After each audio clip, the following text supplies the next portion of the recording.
वालेकुम। आज गोधन कांग्रेस पार्टी की तरफ से हमारे प्रधानमंत्री जो मनमोहन सिंह जो गुजर गए, हमारे पार्टी के लिए, हमारे देश के लिए बहुत गम की बात है। हमारे दरमियान थे, उन्होंने आज गुजर गए।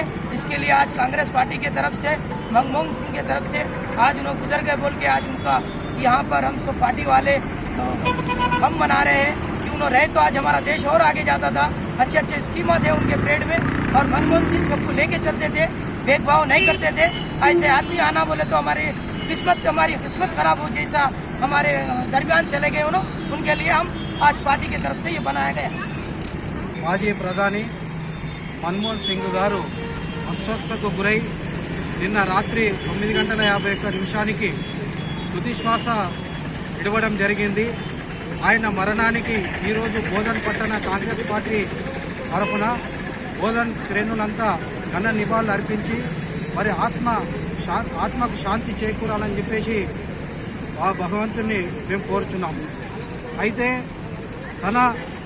మన భారతదేశం విడిపోక ముందు పంజాబ్ రాష్ట్రంలో జన్మించి భారతదేశం పాకిస్తాన్ విడిపోయినప్పుడు మన భారతదేశానికి వచ్చి ఒక మంచి ఉన్నతమైన చదువులు చదివి ఒక ఆర్థికవేత్తగా మరియు రాజకీయవేత్తగా సేవలు అందిస్తూ అప్పుడు ప్రధానమంత్రి పివి నరసింహారావు గారు ఉన్నప్పుడు ఆర్థిక మంత్రిగా ఉండి ఎన్నో సంస్కరణలు చేపట్టిన వ్యక్తి మన భారతదేశానికి సుపరిచితుడు.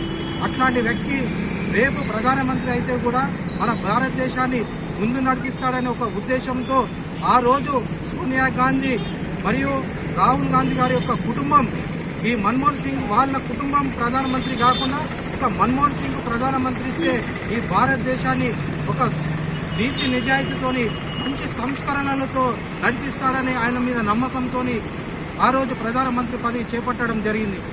ఆయన ఎప్పుడైతే ప్రధానమంత్రి పదవి చేపట్టాడో అప్పటి నుంచి ఆ 10 సంవత్సరాల్లో ఎన్నో మన ఆర్థిక వ్యవస్థ చిన్న భిన్నంగా ఉన్నా కానీ ఒక మంచి ఆర్థికంగా ఇంకా అభివృద్ధి చెందేలాగా మన 10 సంవత్సరాలు ఆయన భారతదేశ ప్రధానిగా ఉండడం జరిగింది. ఆ రోజులలో పనికి ఆహార పథకం కింద ఈ యువత మరి గ్రామీణ ప్రజలు ఇబ్బంది పడుతున్నారు. వాళ్ళకు కూడా మనం ఏదైనా చేతోడు వాదోడుగా ఉండాలని చెప్పేసి ఈ గ్రామీణ ప్రాంతాలలో ఉన్న ప్రజలకు ఇదేది పథకం కింద రోజువారీ సంవత్సరానికి ఒక 100 రోజుల కార్యక్రమం ఏర్పాటు చేయడం జరిగింది.